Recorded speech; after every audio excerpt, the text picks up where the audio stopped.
Hey everyone, welcome to another Friday fishing forecast. And it looks like it's going to be a decent weekend.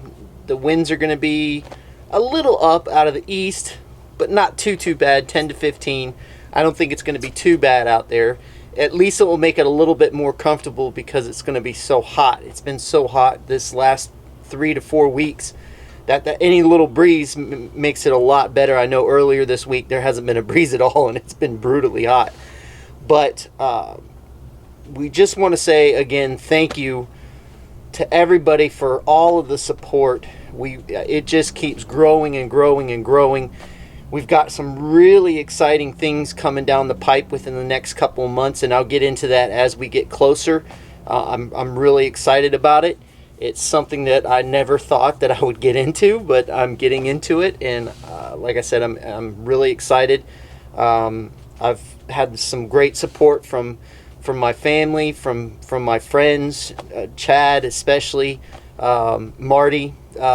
They always lend an ear to my ideas and what I'm trying to do. So I really appreciate those people for being there for me, and so I'm really looking forward to that. And there's so much going on, with the Tampa Bay Fishing Channel, and what I'm trying to do is I would like to try to expand our content if we can. I've done some inshore shows where we've gone for snook, redfish, and trout in the past. They just don't seem to do as well.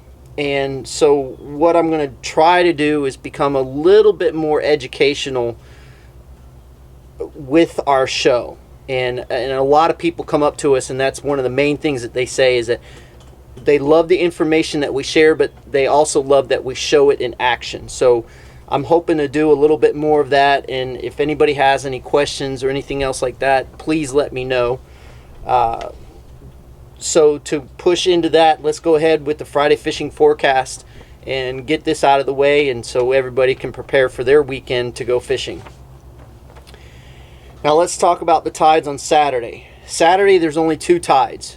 There's a high tide at 11:37 a.m. at 2.54, and then there's an outgoing tide at 7:34 at a negative 0.8. So that outgoing tide is going to scream. That incoming tide is actually going to be pretty slow.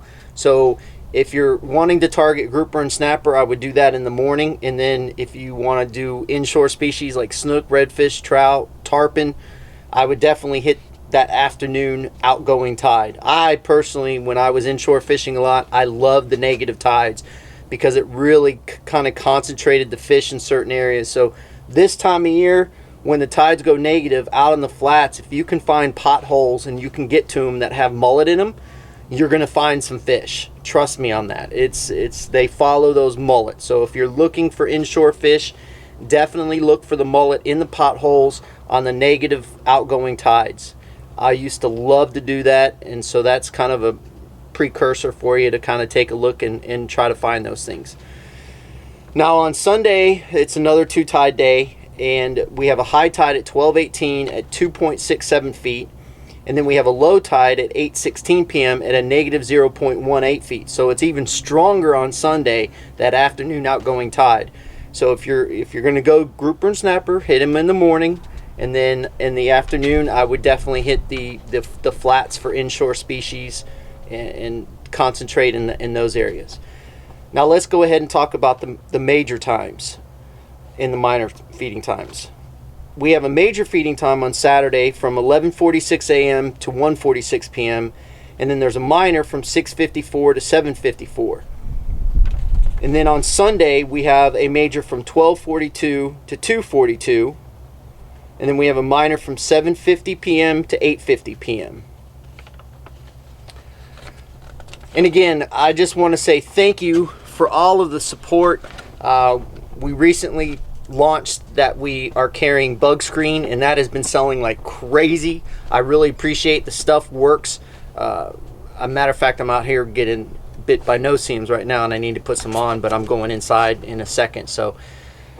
But again, if you're looking for jigs, braided line, anything like that, we've got it in stock. Unfortunately, cast nets, rod and reels right now we don't have in stock because Lee Fisher has been closed.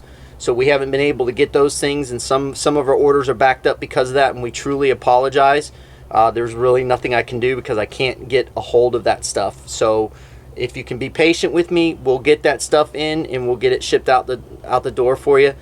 But if we've got the jigs, we've got the braided line, we've got the fluorocarbon, we've got the bug screen, we've got the bait cutters, chum droppers. I never thought in a million years I would carry this much stuff, let alone never would thought that I would even do this kind of stuff. It wasn't even, this whole thing wasn't even supposed to happen like this, but it is what it is, and everything presents itself for a reason. So I'm just happy that I'm able to help my fellow anglers out. I love when people come up to us or come to the shop and talk to us and tell us that, hey, just because I'm using your techniques, I've been able to catch more fish. And that's why I do it.